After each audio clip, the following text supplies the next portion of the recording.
राधे कृष्ण राधे कृष्ण।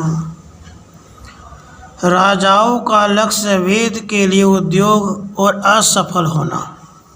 वे सम्पायन जी कहते हैं, हे जन्मेजय, वे सब नवयुवक राजा अनेक आभूषणों से विभूषित हो, कानों में कुंडल पहने और परस्पर लाग डांट रखते हुए हाथों में अस्त्र शस्त्र लिए अपने अपने आसनों से उठने लगे।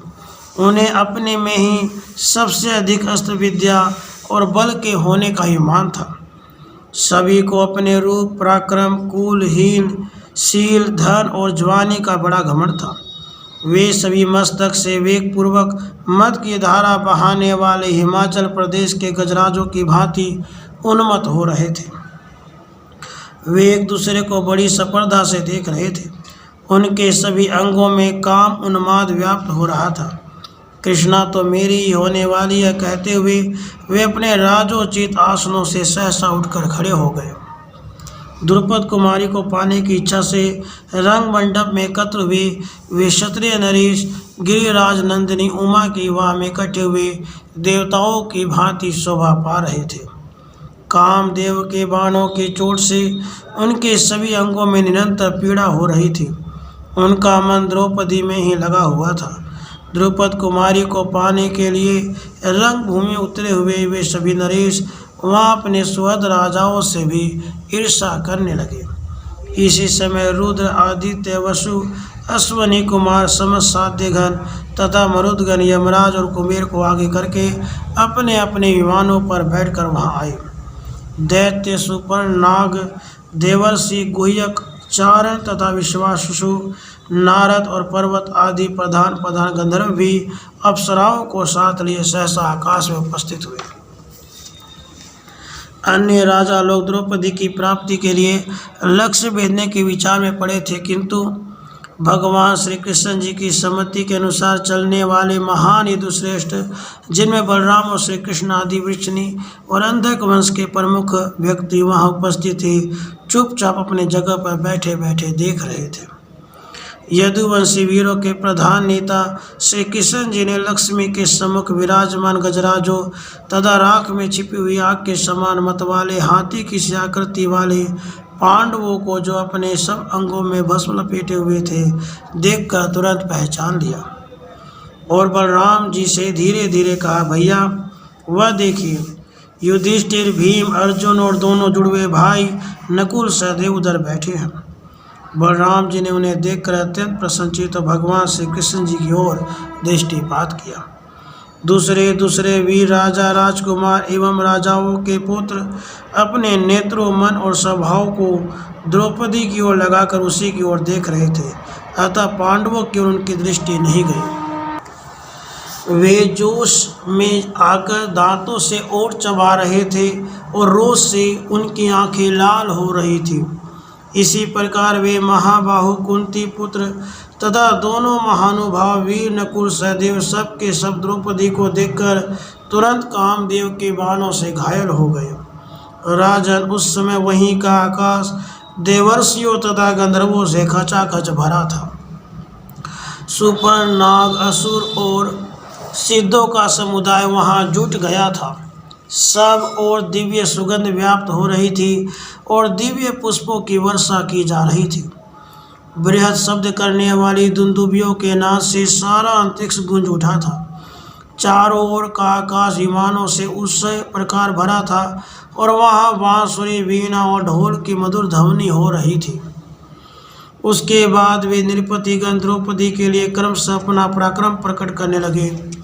कर्ण, दुर्योधन, साल्व, शल्य, अश्वत्थामा, क्रात, सुनीत, वक्र, कलिंग राज, बंग नरेश, पांड्य नरेश, पुंड्र देश के अधिपति, विदेह के राजा, यवन देश के अधिपति, अन्य अनेक राष्ट्रों के स्वामी, बहुतेरे राजा, राजपुत्र तथा राजपुत्र, जिनके नेत्र पर फूल कमल पत्र के समान शोभा पा रहे थे, जिनके भिन्न अंगों में किरीट, हार, अंगद, बाजूबंद तथा कड़े आदि आभूषण शोभा दे रहे थे तथा जिनकी भुजाएं बड़ी बड़ी थी, वे सब के सब पराक्रमी और धैर्य से युक्त हो अपने बल और शक्ति पर गरजते हुए क्रमशः उस धनुष पर अपना बल दिखाने लगे, परंतु वे उस सुदृढ़ धनुष पर हाथ से कौन कहे मन से भी प्रत्यंचा न उठा सके।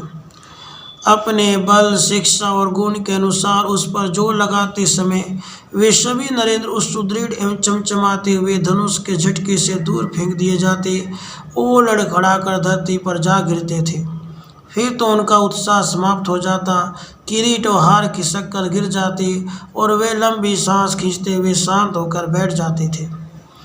उस सुदृढ़ धनुष के झटके से जिनके हाथ, बाजूबंद और कड़े आदि आभूषण दूर जा गिरे थे, वे नरेश उस समय द्रौपदी को पाने की आशा छोड़कर अत्यंत व्यथित हो हाहाकार कर उठे। उन सब राजाओं की अवस्था देख धनुर्धारियों में श्रेष्ठ कर्ण उस धनुष के पास गया और तुरंत ही उसे उठाकर उस पर प्रत्यंचा चढ़ा दी और शीघ्र ही उस धनुष पर वे 5 बाण जोड़ दिए। अग्नि, चंद्रमा और सूर्य से भी अधिक तेजस्वी सूर्यपुत्र कर्ण द्रौपदी के प्रति आसक्त होने के कारण जब लक्ष्य भेदने की प्रतिज्ञा करके उठा, तब उसे देखकर महाधनुर्धर पांडवों ने विश्वास कर लिया कि अब यह इस उत्तम लक्ष्य को भेद कर पृथ्वी पर गिरा देगा। कर्ण को देखकर द्रौपदी ने उस स्वर से यह बात कही, मैं सूत जाति के पुरुष का वर्ण नहीं करूंगी। यह सुनकर कर्ण ने अमर्ष युक्त हंसी के साथ भगवान सूर्य की ओर देखा और उस पर प्रकाशमान धनुष को डाल दिया। इस प्रकार जब वे सभी क्षत्रिय सब ओर से हट गए, तब यमराज के समान बलवान, धीर, वीर, चेदी राज दमघोष पुत्र महाबुद्धिमान शिशुपाल धनुष उठाने के लिए चला, परंतु उस पर हाथ लगाते ही वह घुटनों के बल पृथ्वी पर गिर पड़ा। उसके बाद महापराक्रमी एवं महाबली राजा जरासंध धनुष के निकट जाकर पर्वत की भांति अविचल भाव से खड़ा हो गया, परंतु उठाते समय धनुष का झटका खाकर वह भी घुटने के बल गिर पड़ा। तब वहाँ से उठकर राजा जरासंध अपने राज्य को चला गया। उसके बाद महावीर एवं महाबली मद्राज में शल्य आई, पर उन्होंने भी उस धनुष को चढ़ाते समय धरती पर घुटने टेक दिए। उसके बाद शत्रुओं को संताप देने वाला धृतराष्ट्रपुत्र महाबली राजा दुर्योधन सहसा अपने भाइयों के बीच से उठकर खड़ा हो गया। उसके अस्त्र शस्त्र बड़े मजबूत थे। वह स्वाभिमानी होने के साथ ही समस्त राजोचित लक्षणों से संपन्न था। द्रौपदी को देखकर उसका हृदय हर्ष से खिल उठा और वह शीघ्रतापूर्वक धनुष के पास आया। उस धनुष को हाथ में लेकर वह चापधारी इंद्र के समान शोभा पाने लगा। राजा दुर्योधन उस मजबूत धनुष पर जब प्रत्यंचा चढ़ाने लगा, उस समय उसके अंगुलियों के बीच में झटके से ऐसी चोट लगी कि वह चित्त लौट गया। धनुष की चोट खाकर राजा दुर्योधन अत्यंत लज्जित हुआ, अपने स्थान पर लौट गया। जब इस प्रकार बड़े बड़े प्रभावशाली राजा लक्ष्य भेद न कर सके, तब सारा समाज घबराहट में पड़ गया और लक्ष्य भेद की बातचीत तक बंद हो गई। उसी समय प्रमुख वीर कुंती नंदन अर्जुन ने उस धनुष पर प्रत्यंचा चढ़ाकर उस पर बाण संधान करने की अभिलाषा की। यह देख देवता और दानवों के आदरणीय वृषणी वंश के प्रमुख वीर उदार बुद्धि भगवान श्री कृष्ण जी बलराम जी के साथ उसका हाथ दबाते हुए बड़े प्रसन्न हुए। उन्हें यह विश्वास हो गया कि द्रौपदी अब पांडु नंदन अर्जुन के हाथ में आ गई। पांडवों ने अपना रूप छिपा रखा था, दूसरे कोई राजा या प्रमुख वीर उन्हें पहचान न सके। इस प्रकार श्री महाभारत आदि पर्व के अंतर्गत स्वयंवर पर्व में संपूर्ण राजाओं के मुख होने से संबंध रखने वाला 186वां अध्याय पूरा हुआ। राधे कृष्ण।